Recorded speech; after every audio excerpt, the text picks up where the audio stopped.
ఉంటే let's welcome him with a huge round of applause our beloved SS Thaman garu on stage. Are you welcome, sir?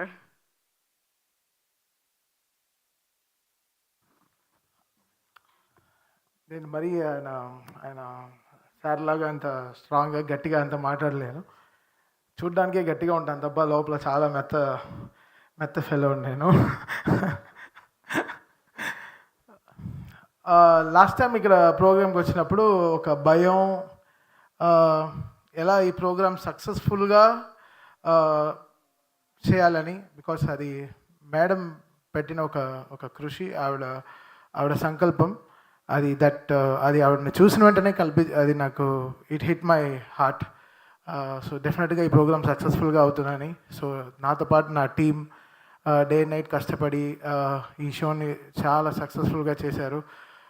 నేను first time Chandrababu Naidu గారి ముందర perform చేయడము, పవన్ కళ్యాణ్ గారి ముందర పర్ఫామ్ చేయడము, నారా లోకేష్ గారి ముందర, మ్యామ్ ముందర, దాని తర్వాత మా నందమూరి బాలకృష్ణ గారి ముందు, సో వీళ్ళందరి ముందర ఒక షోగా పర్ఫామ్ చేయడం అదే ఫస్ట్ టైం అనమాట. సో చాలా అసలు ఎంత స్ట్రెస్లో ఉన్నానంటే అసలు మామూలు స్ట్రెస్లో లేను.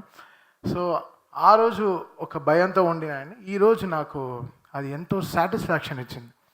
ఆ రోజు మేము తీసుకున్న ఆ స్టెప్ ఈరోజు ఈ తలసేమియా ఈ సెంటర్ ఈరోజు ఓపెన్ చేసినప్పుడు, నేను ఫస్ట్ సినిమా నాకు కిక్ రిలీజ్ అయినప్పుడు రవితేజ అతను చేస్తాడనమాట ఈ పిల్లలకి అంత డొనేషన్ చేసి వాళ్ళకి ఆపరేషన్ చేయడం ఇలాంటి హెల్ప్ అని చేసేటప్పుడు, అది ఆర్ఆర్లో చేసేటప్పుడు నా కంట్లో నీళ్ళు వచ్చింది ఎప్పుడు 10-12 years బ్యాక్.